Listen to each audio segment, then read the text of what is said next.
چوتھا باب ہے عطف بہر. چوتھا باب ہے عطف بہر. عطف کا معنی ہے مائل کرنا. عطف کا معنی ہے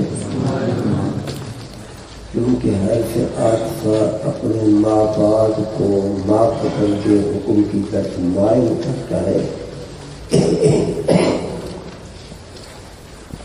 اسی وجہ سے اس کو حرف عطف جعلی زید و بکر.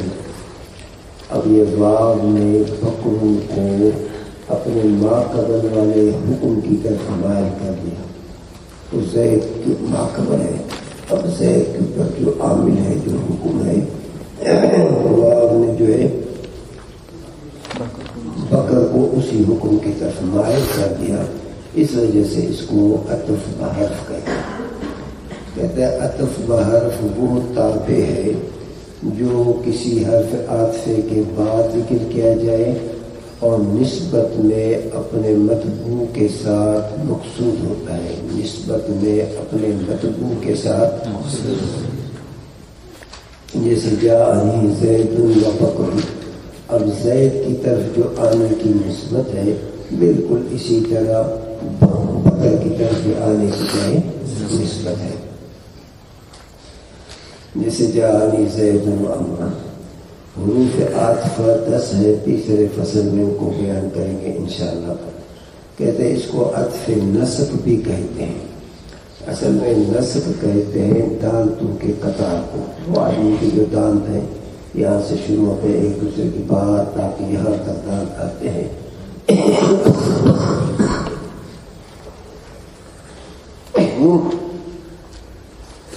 تو ان کو عطف نسق بھی کہتے ہیں کیونکہ حرف عطف جو ہے معطوف علیہ کو ایک دوسرے کے ساتھ ایسے ملاتا جاتا ہے.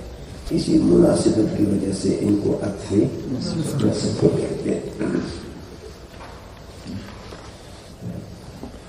پانچواں ہے عطف بیان. عطف بیان جو ہے وہ تابع ہے جو اپنے مطبوع کو روشن کرے, جو اپنے مطبوع کے مصداق کو روشن کرے. صفت جو ہے اپنے موصوف کو روشن کرتا ہے کسی وصف میں. جانی زید عالم. اب عالم جو ہے وہ زید کو واضح کرتا ہے, اپنے موصوف کو واضح کرتا ہے, لیکن صفت میں کسی صفت میں ابھی عالم اس کی صفت ہے. اور عطف بیان جو ہے وہ اپنے مطلوب کو واضح کرتا ہے مصداق میں, ذات میں, وصف میں نہیں کے مصداق. جیسے اقسم باللہ ابو حفص. قسم اٹھایا اللہ پاک کا ابو حفص یعنی عمر رضی اللہ تعالیٰ عنہ. اب یہ عمر نے ابو حفص کی ذات کو واضح کر دیا, اس کی کسی صفت کو نہیں بلکہ اس کی ذات. وقت ہے کہ بعلم مشہور تر باشد. اب نامیر والے کا اپنا ایک اندیہ ہے. وہ فرماتے ہیں کہ عطف بیان وہی بن سکتا ہے جو اس میں زیادہ مشہور ہو. یعنی اگر آدمی نام میں زیادہ مشہور ہے تو نام کو بعد میں ذکر کرو, عطف بیان وہی بنے گا. اگر کنیت میں زیادہ مشہور ہے تو کنیت کو بعد میں ذکر کرو. لقب میں زیادہ مشہور ہے تو لقب ایسے. لیکن محققین کا یہ خیال نہیں ہے. بس محققین کے نزدیک چاہے زیادہ مشہور ہے چاہے نہیں ہے عطف بیان بن سکتا ہے.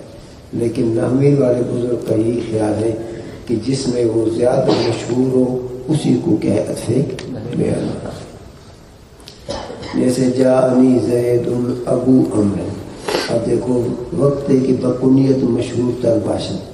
اب پہلی صورت میں نام میں زیادہ مشہور تھا تو نام کو جو ہے بولو سے عطف بیان بنایا.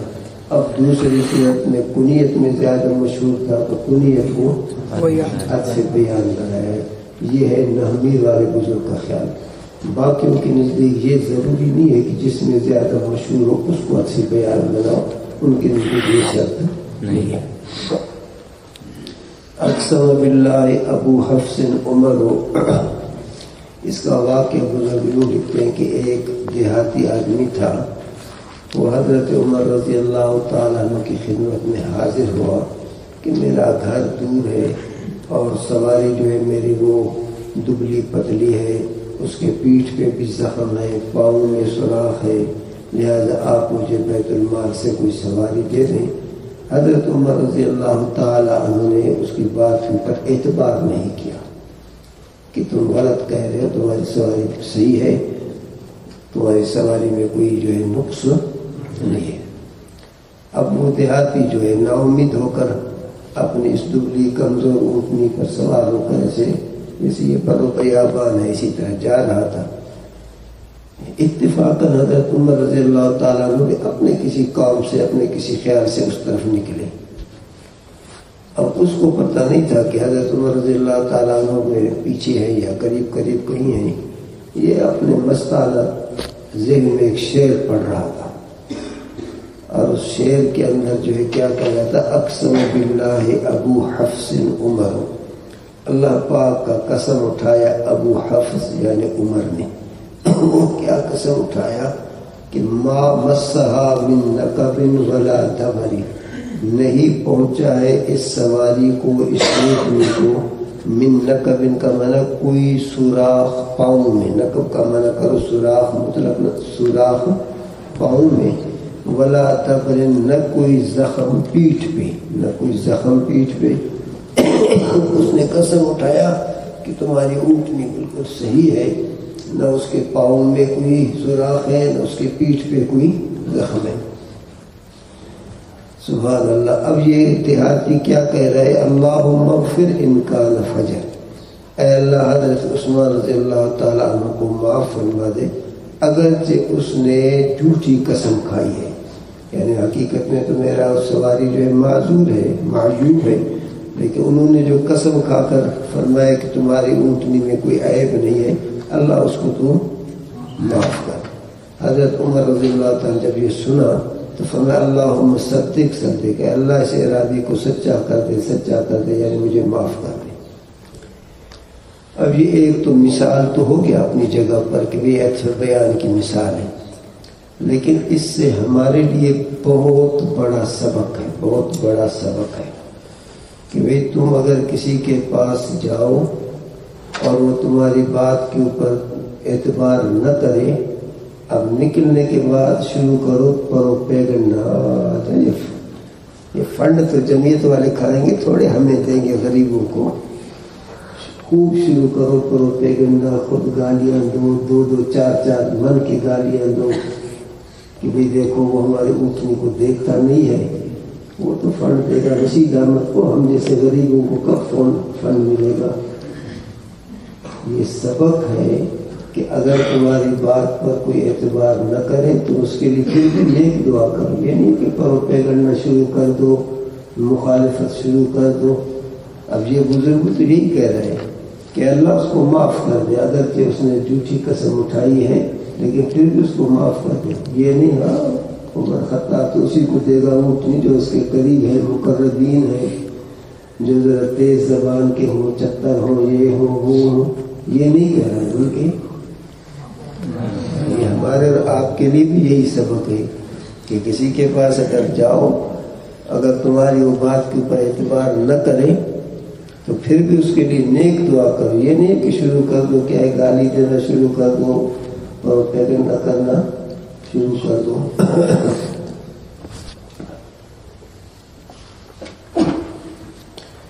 دوسرا فصل منصرف غیر منصرف کے بیان میں ہے۔ بھئی اسم متمکن جو مورب ہے وہ دو قسم کے ہیں، ایک اسم مورب وہ ہے جس کے اوپر تینوں حرکتیں تنوین داخل ہو سکتی، اور دوسرا وہ ہے جس کے اوپر کسرہ اور تنوین داخل ہے، جس پہ کسرہ اور تنوین داخل نہ ہو سکے اس کو غیر منصرف کہتے ہیں۔ کسرہ اور تنوین کے داخل نہ ہونے کے وجوہ کو اسباب منصرف کہتے ہیں۔ فصل دوسرا منصرف اور غیر منصرف کے بیان۔ منصرف وہ ہے کہ منع صرف کے اسباب میں سے کوئی سبب اس میں نہ ہو، غیر منصرف وہ ہے کہ منع صرف کے اسباب میں سے دو سبب اس میں ہو یا ایک جو اصل میں دو کے برابر ہو، قائم مقامات کو بلکہ اثر میں جو ہے طاقت میں 2 کے برابر ہو. منصرف کے اسباب یہ عدل، وصف، تانیث، معرفہ، اجماع، جمع، ترکیب، وزن، فعل، الف نون مزیدتان. جیسے عمروں کے اندر عدل ہے، علم ہے، ثلاث اور مصرصوں کے اندر عدل اور وصف ہے. طلتوں کے اندر تائے تانیث علم ہے، زینبوں میں تانیث معنوی اور علم ہے. حبلا میں جو ہے یہ ایک سبب تانیث الف مقصورہ جو ہے وہ ایک سبب 2 کے برابر. عمراؤ کے اندر جو ہے تانیث الف ممدود ہے، یعنی اس کے اندر تانیث والا معنی لازم ہے، اس لیے یہ ایک سبب 2 کے برابر ہے. کہتا ہے ای مؤنث بجائے 2 سبب، یہ الف مقصورہ تانیثی الف ممدودہ تانیثی یہ ایک سبب جو ہے 2 کے برابر ہے. ابراہیموں کے اندر اجمع ہے، علم ہے. مساجد و مصابیحوں میں جمع منتہی جموع ہے، اس کے اندر ایک جمع ہے، دوسرا جمعیت والا معنی اس کو لازم ہے، اس لیے ایک سبب 2 کے برابر ہے. بعل بکہ کے اندر ترکیب ہے اور علم ہے. احمدوں کے اندر وزن فعل ہے، علم ہے. سکران میں الف نون زائدتان وصف ہے. عثمانوں کے اندر الف نون زائدتان علم ہے. تحقیق غیر منصرف از کتب دیگر معلوم شود. تیسرا فصل ہے حروف غیر عاملہ کے بیان میں. تیسرا فصل ہے حروف غیر عاملہ. اب اس کو ذرا سمجھو بھئی. عربی کے اندر حروف کے 3 اقسام ہیں. کلام عرب کے اندر حروف کے 3 اقسام ہیں. کلام عرب میں حروف کے 3 اقسام. پہلا قسم وہ حروف جو فعل کے ساتھ خاص ہیں. پہلا قسم وہ حروف جو یعنی فعلوں پر داخل ہوتے ہیں، فعلوں میں عمل کرتے ہیں. اس کے 2 قسم پڑھ چکے ہو، حروف جوازم، حروف نصب. دوسرا قسم وہ حروف ہیں جو اسم کے ساتھ خاص ہیں، یعنی وہ حروف اسموں پر داخل ہو کر عمل کرتے ہیں.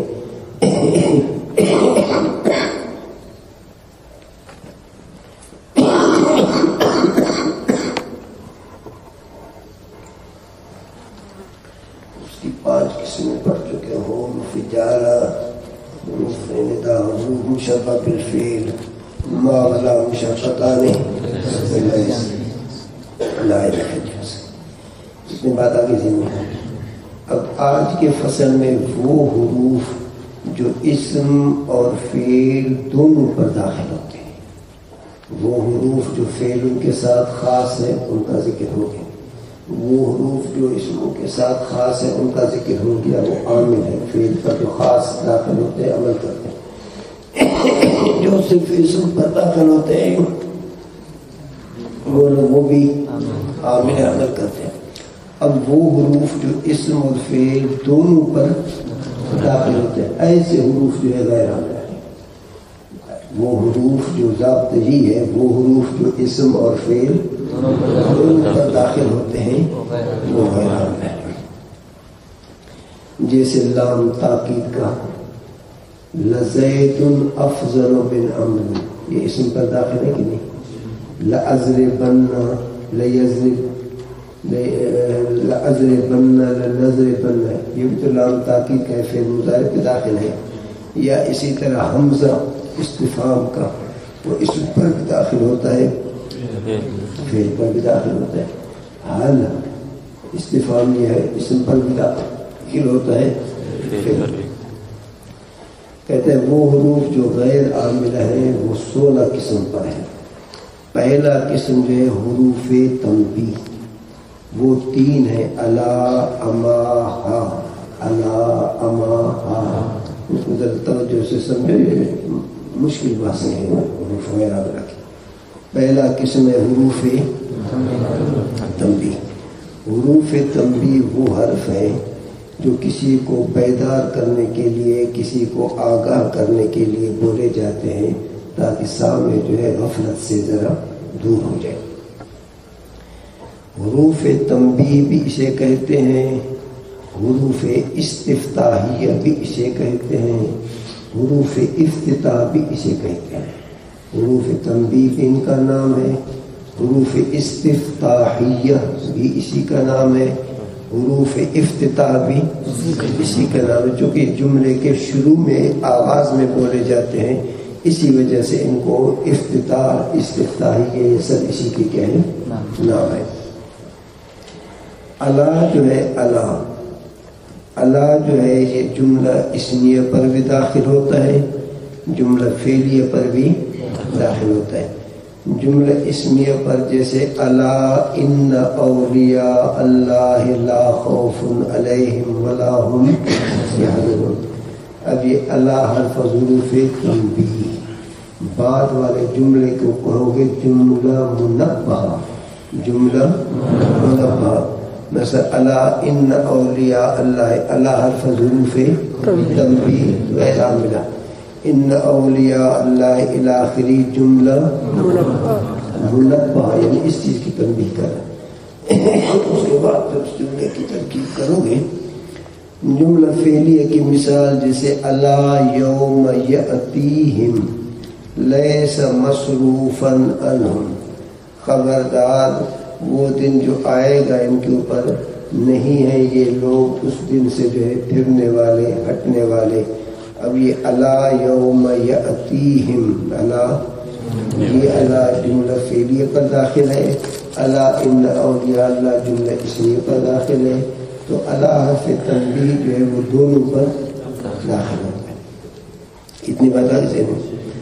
اب یہ غلط فہمی میں مبتلا نہ ہونا کہ الا جو ہے صرف حرف تنبیہ کا ہے، الا جو ہے حرف تنبیہ کے لیے بھی آتا ہے، اس وقت وہ غیر عامل ہوتا ہے، اس کے علاوہ اور کئی معنی کے لیے آتا ہے، مثلا الا عرض کے لیے بھی آتا ہے، جیسے نحمیر کے ابتدا میں پڑھ چکے ہو الا تنزل بنا تصیب خیرہ، قرآن پاک میں اس کی مثال دے دو الا تحبون ان یغفر اللہ لکم، الا تحبون، کیا تم اس چیز کو پسند نہیں کرتے ہو کہ اللہ تعالیٰ تمہیں معاف کر دے، یعنی اس کا مطلب اس کو پسند کرو، الا تحبون۔ اب یہ الا حرف ظروف عرض غیر عاملہ، اس میں ہر جگہ الا تنبیہ کے لیے نہیں آتا ہے، تنبیہ کے لیے بھی آتا ہے، اس کے علاوہ کبھی کبھی عرض کے لیے بھی آتا ہے۔ اسی طرح الا جو ہے تحزیز کے لیے بھی آتا ہے، الا کس کے لیے؟ دوسرے کو برنگیختہ کرنے کے لیے بھی آتا ہے۔ الا تقاتلون قوما نکثوا ایمانہم، الا تقاتلون، کیا لڑتے نہیں ہو تم ایسے قوم کے ساتھ جنہوں نے اپنے وعدوں کو توڑ دیا ہے، اس کا معنی ان کے ساتھ لڑو۔ تو اب یہ الا حرف ظروف تحزیز غیر عاملہ، الا حرف ظروف تحزیز غیر عاملہ۔ اسی طرح الا جو ہے کبھی کبھی توبیخ کے لیے بھی آتا ہے، ڈانٹنے کے لیے بھی آتا ہے، جیسے الا تستحیی من والدک، کیا تم اپنے والد سے شرم نہیں کرتے ہو، اس کا مطلب بولو تو صحیح کرو، الا تستحیی من والدک۔ اب یہ الا کس کے لیے ہے؟ توبیخ کے لیے ہے، الا توبیخ۔ اسی طرح الا جو ہے استفہام کے لیے بھی آتا ہے، مثلا الا تذهب اليوم الى المدرسة، کہ آج کے دن تم مدرسے نہیں گئے ہو، الا تذهب اليوم الى المدرسة، الا تذهب اليوم الى المدرسة۔ تو الا جیسے تنبیہ کے لیے آتا ہے، نحمیر والے نے صرف تنبیہ کا ذکر اس لیے کیا کہ زیادہ وہ تنبیہ میں استعمال ہوتا ہے، باقی اسی طرح کبھی تنبیہ کے لیے ہوتا ہے، کبھی جو ہے عرض کے لیے، کبھی تخزیز کے لیے، تحزیز کے لیے، کبھی توبیخ کے لیے، کبھی استفہام کے لیے۔ اتنی بات آگے ذہن میں۔ آگے دوسرا حرف ہے تنبیہ کا اما، دوسرا حرف کیا ہے تنبیہ کا؟ اما۔ اما جو حرف تنبیہ کا ہے یہ صرف قسم پر داخل ہوتا ہے، یہ کس پر داخل ہوتا ہے؟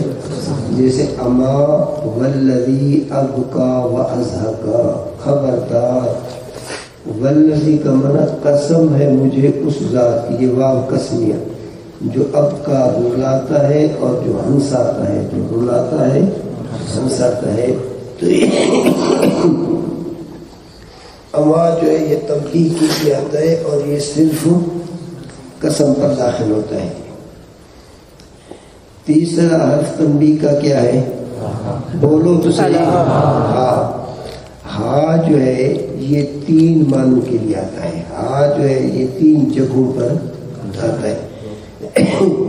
ایک تو اس میں اشارہ سے پہلے ہاذا، ہاذہ، ہؤلاء، اس میں اشارہ سے پہلے جو ہا آ جائے یہ ہا تنبیہ کا غیر عاملہ ہوتا ہے. اصل میں اس میں اشارہ تو صرف زا ہے یا زید ہے، باقی اس سے پہلے جو ہا ہے وہ کیا ہے؟ ہا تنبیہ کا غیر عاملہ. نمبر 2 ہا جو ہے ضمیر مرفوع متصل سے پہلے، ایسا ضمیر مرفوع متصل جس کا خبر اس میں اشارہ ہو. یہ مبتدا ہے ضمیر مرفوع منفصل ہے. یہ ضمیر کیا ہے؟ مرفوع منفصل مبتدا ہے. ایسے مبتدا کا خبر جو ہے یہ اس میں اشارہ ہے، تو ایسے مبتدا سے پہلے بھی ہا آتا ہے، وہ ہا تنبیہ کا ہوتا ہے. جیسے ہا انتم ہؤلاء، ہا انتم. دیکھو یہ انتم ضمیر مرفوع منفصل مبتدا ہے اور اس کی خبر جو ہے وہ اس میں اشارہ ہے. اب ایسے مبتدا سے پہلے جو ہا آ جائے تو وہ ہا غیر عاملہ ہا تنبیہ کا ہوتا ہے. اتنی بات آگے ذہن میں. جب حرف ندا داخل ہو منادا معرف باللام پر، حرف ندا داخل ہو منادا معرف باللام پر، تو پھر حرف ندا اور معرف باللام، چونکہ یہ دونوں معرفت بنانے کے حرف ہیں، اب ان کے درمیان ایو کا لفظ لگاتے ہیں. ان کے درمیان اب یہ ایو کے بعد جو ہا ہوتا ہے یہ ہا تنبیہ کا ہوتا ہے. یہ ایو ہا کے بعد یا ایھا النبی، یا ایھا المزمل، یا ایھا الانسان ما غرک، یا ایھا المدثر.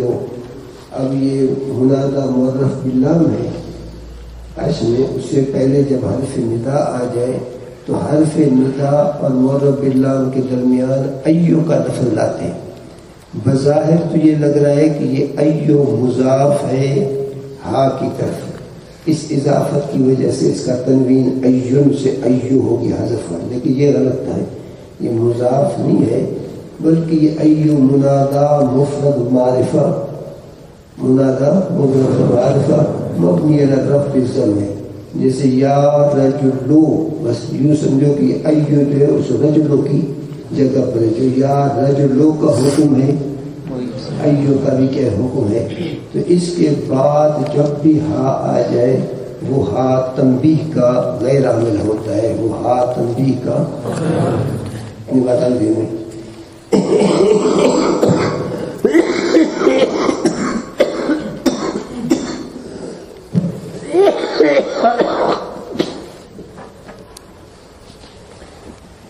دوسرا قسم ہے حروف غیر عامل کا، حروف ایجاب. دوسرا قسم کیا ہے؟ حروف ایجاب کا معنی کسی چیز کو ثابت کرنا. حروف ایجاب کا معنی ہے کسی چیز کو، وہ 6 ہیں: نعم، بلا، اجل، ای، جے، رے، انا. نعم، بلا، اجل، ای، جے، رے، انا. نعم جو ہے، نعم یہ 3 قسم کے جملوں کے بعد آتا ہے. نعم جو ہے یہ کتنے جملوں کے بعد آتا ہے؟ اگر مثبت جملے کے بعد آ جائے تو اس کے اس بات کے لیے آتا ہے، اس کو ثابت رکھنے کے لیے آتا ہے. اور اگر یہ نعم جو ہے منفی جملے کے بعد آ جائے تو پھر اس کی نفی کو برقرار رکھنے کے لیے، نفی کا فائدہ دینے کے لیے آتا ہے. نعم جو ہے یہ 3 قسم کے جملوں کے بعد آتا ہے. نعم جو ہے یہ 3 قسم کے جملوں کے بعد آتا ہے. اگر وہ پہلا جملہ مثبت ہے تو پھر یہ نعم جو ہے اس بات کا فائدہ دینے کے لیے آتا ہے. اگر پہلا جملہ منفی ہے تو نعم جو ہے نفی کے فائدہ دینے کے لیے آتا ہے. اب یہ نعم جو ہے جملہ خبریہ کے بعد بھی آتا ہے اور جملہ انشائیہ کے بعد بھی آتا ہے. نعم جو ہے یہ جملہ خبریہ کے بعد بھی آتا ہے، جملہ انشائیہ کے بعد بھی. لیکن فرق یہ ہے کہ جب نعم جملہ خبریہ کے بعد آ جائے تو پھر یہ تصدیق کے معنی کا فائدہ دیتا ہے. نعم جب جملہ خبریہ کے بعد آ جائے تصدیق کے معنی کا فائدہ. میں ایک آدمی کہتا ہے نام بشیر، بشیر سویا ہوا، بولو تو صحیح، بشیر سویا ہے. اب میں نے کہا نام بشیر، عثمان نے کہا نعم. تو دیکھو نام بشیر کے اندر اس بات ہے یا منفی ہے؟ اس بات ہے. تو گویا کہ انہوں نے میرے اس ثبوت کی، اس بات کی اس نے تصدیق کی. واقعی جیسے تم کہہ رہے ہو واقعی حضرت صاحب آرام میں ہے، آرام فرما رہا ہے. نام بشیر، بشیر سویا ہوا ہے. جواب میں کوئی کہتا ہے نعم، اس کا معنی اس نے میرے اس بات کی تصدیق کی. یا ایک آدمی کہتا ہے لم یذهب عثمان، عثمان صاحب اب تک تشریف فرما ہے، اب تک نہیں گئے. اس میں ثبوت ہے، نفی ہے، نفی. اب دوسرا کہتا ہے نعم، نعم کا معنی واقعی اسی طرح جیسے تم کہتے ہو. تو گویا کہ اس نے نفی میں تصدیق کی کہ واقعی تم کہہ رہے ہو کہ وہ نہیں کیا ہے، تو واقعی وہ نہیں کیا ہے بلکہ موجود ہے. تو نعم جو ہے جملہ خبریہ کے بعد آ جائے تو کس چیز کا فائدہ دیتا ہے؟ تصدیق کا. پھر وہ جملہ خبریہ چاہے مثبت ہو منفی ہو. تو مثال آ گئی. دوسری صورت یہ ہے کہ نعم جو ہے کبھی جملہ انشائیہ کے بعد بھی آتا ہے. نعم جو ہے کبھی جملہ انشائیہ کے بعد بھی آتا ہے. لیکن جب جملہ انشائیہ کے بعد آ جائے، جب جملہ، تو پھر یہ وعدے کا فائدہ دیتا ہے، تصدیق کا نہیں بلکہ وعدہ جیسے کوئی آدمی کسی کے ساتھ کرے اس کا یہ فائدہ دیتا ہے. مثلا ایک آدمی کہتے ہیں خذ الکتاب، بابا یہ کتاب لے لو. میں نے اس کو کہا یہ کتاب لے لو. اس نے کہا نعم. نعم کا معنی واقعی میں تم سے یہ کتاب لیتا ہوں، یعنی میں نے جو وعدہ کیا وہ ہے کس وعدے کو میں نے پورا کیا. یا ایک آدمی کہتے ہیں لا تزک، مت ہنسو، تو یہ جملہ انشائیہ نہیں ہے. اب دوسرا جواب میں کہتا ہے نعم. اب نعم کا معنی، نعم کا معنی ہاں، یعنی واقعی میں نہیں ہنستا ہوں، جسے تم نے مجھے روک دیا تو میں نہیں ہنسوں گا. گویا کہ میں نے وعدہ کیا تم سے کہ میں نہیں ہنسوں گا. اسی طرح یہ نعم جو ہے جملہ استفہامیہ کے بعد بھی آتا ہے. لیکن جب جملہ استفہامیہ کے بعد آ جائے تو پھر یہ نہ تصدیق کے معنی کا فائدہ دیتا ہے نہ وعدے کے معنی کا فائدہ دیتا ہے، بلکہ پھر یہ خبر کے معنی کا فائدہ دیتا ہے. جیسے ایک آدمی کہتا ہے حل رأیت سیارتی، کیا تو نے میرے گاڑی کو دیکھا ہے؟ اب دوسرا آدمی کہتا ہے نعم. اب نعم جو ہے یہ تصدیق نہیں ہے کہ میں نے تصدیق کرے، ماقبل کا تصدیق بھی نہیں کر رہا ہے اور وعدہ بھی نہیں، بلکہ یہ خبر دے رہا ہے کہ ہاں واقعی میں نے تمہاری گاڑی کو دیکھا ہے. تو نعم جو ہے یوں کہو یہ تین معنوں کے لیے آتا ہے، تین قسم کے معنوں کے لیے آتا ہے. پہلے میں نے کہا تین قسم کے جملوں کے بعد آتا ہے. جملے دو کہو، جملہ خبریہ، جملہ انشائیہ. پھر یہ کہو کہ یہ تین قسم کے معنوں کے لیے آتا ہے. کبھی نعم تصدیق کے لیے آتا ہے، کبھی نعم وعدہ کے لیے آتا ہے، اور کبھی نعم خبر دینے کے لیے آتا ہے. نعم کی بات ہوگی. آگے ہے بلا. آگے کیا ہے؟ بلا. بلا جو ہے وہ تکذیب نفی کا فائدہ دیتا ہے. بلا جو ہے یعنی نفی کی جو تکذیب ہے اس کو توڑتا ہے. نفی کی جو تکذیب جو ہے اس کو توڑ دیں. مثلا ایک آدمی کہتا ہے ما قام عزیز اللہ، ما قام عزیز اللہ کھڑا نہیں ہے، اس میں نفی ہے کہ نہیں؟ نفی ہے. تو دوسرا آدمی کہتا ہے بلا، دوسرا آدمی کیا کہتا ہے؟ بلا. دوسرا آدمی کہتا ہے بلا. ایک آدمی کہتا ہے کہ ما قام عزیز اللہ کھڑا نہیں ہے، دوسرا آدمی کہتا ہے کہ بلا ہاں. اس کا معنی وہ اس کے قیام کی نفی کا ابطال کرتا ہے. اس کے قیام کی نفی کی، اب اس نفی کی قیام کی تکذیب کرتا ہے، یعنی ابطال کرتا ہے. یا قرآن پاک میں الست بربکم، کیا میں تمہارا رب نہیں ہوں؟ قالوا بلا. اب یہ بلا جو ہے اس نفی کی تکذیب کرتا ہے، یعنی اس نفی کو باطل کر کے اس کو مثبت بناتا ہے. اس کا معنی ہاں یا نہیں، اس کا معنی میں تمہارا رب ہوں. تیسرا حرف ہے اجل. یہ اجل جو ہے بالکل نعم کی طرح ہے. اجل کس کی طرح ہے؟ نعم کی طرح. جیسے نعم دو جملوں کے بعد آتا ہے تو اجل بھی دو جملوں کے بعد آتا ہے. جیسے نعم 3 معنوں کا فائدہ دیتا ہے تو اجل بھی 3 معنوں کا فائدہ دیتا ہے. آگے ہے ای. آگے کیا ہے؟ ای. یہ ای جو ہے یہ بھی بالکل نعم کی طرح ہے، صرف تھوڑا سا اس میں فرق ہے کہ ای کے بعد قسم کا کلمہ لانا واجب ہے. ای جو ہے یہ بالکل نعم کی طرح ہے لیکن لانا واجب. بھئی ایک آدمی کہتا ہے حل قرأت الصحیفۃ، کیا تم نے صحیفے کو، کتاب کو پڑھا ہے؟ تو اب کہتے ہیں ای واللہ قرأت الصحیفۃ، ہاں مجھے قسم ہے اللہ کی کہ میں نے صحیفے کو پڑھا ہے. اب ای جو ہے بالکل نعم کی طرح ہے، یعنی ماقبل میں اس بات ہے تو اس بات کو فائدہ دینے کے لیے آتا ہے. اگر ماقبل میں نفی ہے تو، لیکن صرف نعم میں اور ای میں فرق یہ ہے کہ ای جملہ قسمیہ کا ہونا ضروری ہے، قسم اس کے ساتھ ہونا ضروری ہے، قسم کا لانا واجب ہے اس کے بعد. آگے ہے جیری. یہ جیری جو ہے جیر نہیں پڑھا جاتا، یہ مبنی بر کسر ہے، یہ بالکل نعم کی طرح ہے. یہ کس کی طرح ہے؟ نعم کی طرح. ان جو ہے یہ بھی نعم کی طرح ہے. ان یہ کس کی طرح ہے؟ نعم کی طرح ہے. لیکن ان کی 2 صورتیں ہیں استعمال کی. یا تو یہ 2 جملوں کے درمیان آ جائیں. جب یہ 2 جملوں کے درمیان آ جائے تو اس کو ان اپنے اصلی شکل میں پڑھا جاتا ہے. ان اس کو اپنے اصلی، مثلا ایک آدمی کہتا ہے حل جاءک زید، کیا تمہارے پاس زید آیا ہے؟ میں نے اس سے پوچھا حل جاءک رجل، کیا تمہارے پاس ایک مرد آیا ہے؟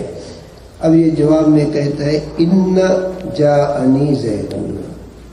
ان کا معنی نعم جاءنی زید، ہاں میرے پاس زید آیا. اب یہ ان حرف ضرور مشبہ بالفعل نہیں، کیونکہ حروف مشبہ بالفعل ان اسم پر داخل ہوتا ہے، اور یہ جو ان ہے یہ کس پر داخل ہوتا ہے؟ فعل پر. اب یہ 2 جملوں کے درمیان آیا نہ آیا؟ پہلے حل جاءک رجل، یہ ایک جملہ. اب اس کے بعد ہے ان جاءنی رجل. اب دیکھو ان کے بعد بھی ایک جملہ، تو اس کو ان ہی پڑھا جاتا ہے وہ مشدد کے ساتھ. اگر اس کے بعد دوسرا جملہ نہ ہو، دوسرا جملہ مثلا ایک آدمی کہتا ہے حل جاءک رجل، اب جواب میں دوسرا کہے ان، پھر صرف ان نہیں ہوگا، پھر ان پڑھا جائے گا. ان ہو بنا، ان آپ پر وقف کرنا واجب ہے. پھر ان، بس اس صورت میں یہ ان بمانے نعم کے ہے. ان بمانے نعم کے ہے. فرق سمجھ میں آیا؟ بھائی کوئی کہے کہ ان تو حروف مشبہ بالفعل ہے، تو وہ حروف مشبہ بالفعل تب ہے جب وہ اسم پر گئے داخل ہو جائے. باقی یہاں جو ہے وہ حروف ایجاب تب ہے کہ 2 جملوں پر داخل ہو جائے، دوسرا جملہ جو ہے وہ فعلیہ ہو، اور پھر اس کو اس کی اصلی شکل میں ان پڑھا جاتا ہے. اور اگر اس کے بعد دوسرا جملہ نہ ہو انہو نہ بلکہ انہ بس. حل جاءک زید دوسرا کہتا ہے انہ. اب انہ کا معنی نعم, انہ بمعنی نعم کے. تو اس صورت میں یہ غیر عامل ہے. اس صورت میں تیسرا قسم ہے حروف تفسیر. تیسرا قسم ہے حروف تفسیر اس حرف کو کہتے ہیں جو کسی ابہام کو دور کرے یا کسی اجمال کی وضاحت کرے. حروف تفسیر ان حروفوں کو کہتے ہیں جو کسی ابہام کو دور کرے یا کسی اجمال کی وضاحت کرے. حروف تفسیر دو ہیں. حروف تفسیر دو ہے. ایک ہے اے دوسرا ان. ایک ہے اے دوسرا ان. پھر یہ کبھی جملے کی تفسیر کرنے کے لیے آتے ہیں, کبھی مفرد کی کیا ہے تفسیر کرنے. جیسے ایک آدمی کہتا ہے جاء ابو التراب, آیا ہے میرے پاس ابو التراب, اے علی یعنی علی رضی اللہ تعالیٰ عنہ. اب اس اے کو حرف تفسیر ما قبل کو مفسر, اس کے ماں باپ کو مفسر کہو بھی ٹھیک ہے. اگر اے حرف تفسیر ما قبل مبین اور اس کا ماں باپ عطف بیان تو بھی ٹھیک ہے, چونکہ عطف بیان میں بھی وضاحت ہوتی ہے, اس میں بھی کیا ہے وضاحت ہے. یا پورے جملے کی وضاحت کریں.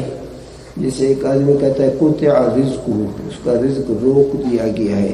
اے مات یعنی مر گیا ہے. ظاہر ہے کہ جب آدمی مر جاتا ہے تو اس کا رزق جو ہے منقطع کر دیا جاتا ہے. دوسرا ہے حرف تفسیر ان. دوسرا کیا ہے حرف تفسیر ان. ان جو ہے ان, ایک ان وہ ہے جو فعل مضارع پر داخل ہو کر فعل مضارع کو نصب دیتا ہے, مصدر کی تعویل میں کرتا ہے, وہ الگ حرف ہے. یہ ان تفسیریہ الگ حرف ہے. شکل میں تو اس کی طرح ہے لیکن حقیقت میں وہ اور ہے, یہ کیا ہے اور ہے. یہ ان تفسیریہ ہمیشہ ایسے جملے کے بعد آتا ہے جس میں قول کا معنی ہو. یہ ان تفسیریہ جو ہے ہمیشہ ایسے جملے کے بعد آتا ہے جس کے اندر کیا ہے قول کا معنی ہو, اور یہ دو معنوں کا فائدہ دیتا ہے. یہ ایک تو یہ ہے کہ بھئی فلانا نے اس کو کن الفاظ سے جو ہے مخاطب کیا. نادیناہو یعنی ہم نے اس کو بلایا, تو یہ قول کا معنی ہے. اب ہم نے اس کو کس لفظ سے بلایا, کس طرح سے, کن الفاظوں سے ہم نے اس کے ساتھ خطاب کیا. پھر سمجھو بھئی ان یہ بھی کیا ہے, کس چیز کے لیے آتا ہے, حرف تفسیر کا ہے. لیکن یہ ان اور جو مضارع پر ان داخل ہو کر مضارع کو نصب دیتا ہے شکل میں ایک جیسے ہیں, لیکن اس ان کا کام الگ ہے. وہ ان جو فعل مضارع پر داخل ہو کر فعل مضارع کو نصب دیتا ہے وہ ان عاملہ ہے ناصب, اور یہ ان جو ہے غیر عاملہ. یہ ان دو معنوں کے لیے آتا ہے. ایک تو یہ جو ہے قول کے معنی کے کا جو فعل ہو, جو ایسا فعل جس کے اندر قول کا معنی ہو, اس کے بعد آتا ہے. اور اس چیز کی وضاحت کے لیے آتا ہے کہ اس نے اس کے ساتھ خطاب کن لفظوں سے کیا. اب نادینا ہم نے اس کو بلایا, یا ابراہیم, اس کا معنی یا ابراہیم کے لفظ کے ساتھ, اس لفظ کے ساتھ ہم نے اس کے ساتھ کیا خطاب کیا. اور دوسرا یہ آتا ہے کہ قول کے معنی کے بعد آتا ہے لیکن اس نے اس شخص کو کیا کہا. پہلا تھا معنی کہ کس لفظ سے اس کو خطاب کیا. دوسرا یہ فائدہ ہے کہ کیا کہا اس کو. جیسے قرآن پاک کے اندر ہے وَأَوْحَيْنَا إِلَيْهِ. اب اوحینا کو معنی کلنا کیا ہے, قول کا معنی اس کے اندر ہم نے اس کی طرف وحی کی. اب وحی میں ہم نے کیا کہا, ان اصنع الفلک, کہ کشتی تم بناؤ. اب یہ دونوں جو ان ہیں, ان یا ابراہیم یا ان اصنع الفلک, التقاء ساکنین سے ان اصنع فلکا، یہ ان تفسیری ہے، کیونکہ ان تفسیری دو معنوں کے لیے آتا ہے. ایک تو بھائی فلان نے مخاطب کو کس لفظ سے پکارا بلایا، اور دوسرا جو ہے فلان نے اس کو کیا کہا. فلان نے اوحینا، اللہ پاک نے ہم نے وحی کی. اب اللہ پاک نے اس کو کیا حکم دیا؟ پہلے تھا کہ کس لفظ سے خطاب کیا، اور دوسرا فائدہ کیا کہا، اس کو کیا کام کہا. اوحینا، ہم نے اس کو وحی دی. اب وحی میں کیا کام کہا، کیا ذمہ داری اس پہ لگا دی؟ ان اصنع الفلک. حروف تفسیر دو ہیں، اے اور ان. جیسے کہ اللہ پاک فرماتے ہیں نادیناہ ان یا ابراہیم، نادیناہ ان یا ابراہیم. اب یہ ان جو ہے ایسے میں یہ ان وہ ان نہیں ہے جو کہ فعل مضارع پر داخل ہو کر فعل مضارع کو نصب دیتا ہے. چوتھا قسم ہے حروف مصدریہ، وہ تین ہے ما ان انا، یہ در فعل، ما و ان در فعل، رون یہ فعل پر داخل ہوتے ہیں، فعل کو معنی مصدر کے کرتے ہیں. حروف مصدریہ وہ حرف ہیں جو اپنے ما بعد کو مصدر کی تعویل میں کریں. وہ تین حرف ہیں ما ان انا، ما ان. یہ ما ان جو ہے یہ ہمیشہ فعل پر داخل ہو کر فعل کو مصدر کی تعویل میں کرتے ہیں. جیسے ضاقت علیہم الارض بما رحبت. اب یہ ما نے جو ہے مصدریہ رحبت کو بما روح بہا کے معنی میں کر دیا، خود عمل کچھ نہیں کر رہے، صرف بعد والے جملے کو مصدر کی کیا ہے تعویل میں کر دیتا ہے. یا اسی طرح جو ہے ان، وہ بھی کیا ہے مصدر کی تعویل میں فعل کو کر دیتا ہے. ان جو ہے وہ بھی فعل پر داخل ہو کر فعل کو ان مصدریہ جو ہے یہ جب فعل مضارع پر داخل ہو تو عامل ہے، عمل کرتا ہے. لیکن یہی ان جب ماضی پر داخل ہو تو پھر غیر عامل ہے. اس وجہ سے اس کو غیر عامل میں بھی شمار کیا کہ ایک صورت تو غیر عامل کی بن گئی کہ یہ ان جو ہے مصدریہ اگر مضارع پر داخل ہو عامل ہے جسے پڑھ چکے ہو، اور اگر یہ ماضی پر داخل ہو غیر عامل ہے. تو اس وجہ سے نحویر والے نے اس ان کو حروف غیر عاملہ میں شمار کر دیا. اور ہے انا، اور کیا ہے انا، یہ جملہ اسمیہ پر داخل ہوتا ہے اور جملے کو جو ہے مصدر کی تعبیر میں کرتا ہے، لیکن یہ درمیان سے خود ہٹ جاتا ہے بس، اس لیے اس کو غیر عامل شمار کیا. لیکن ہے تو عامل، لیکن یہ درمیان سے کیسے. اعجبنی ان زیدا فاضل، اعجبنی اب دیکھو ان زیدا کو نصب دے رہا ہے، فاضل کو رفع دے رہا ہے، لیکن اب یہ اس کو مصدر کی تعبیر میں کرے گا. تو مصدر کی تعویل سے مراد مضمون جملہ. اس کا مضمون جملہ کیسے نکالو گے؟ بولو بھئی. خبر جو ہے اگر مشتق ہو تو اس کا مصدر نکال کے اس کو مبتدا کی طرف مضاف کی جاتی ہے. اب خود پھر اس صورت میں ان درمیان سے ہٹ جائے گا. اعجبنی فضل زید، اب ان ہٹ گیا نہ ہٹا، تو اس وجہ سے اس کو اس نے غیر عامل میں شمار کیا کہ گویا کہ یہ عمل نہیں کرتا ہے.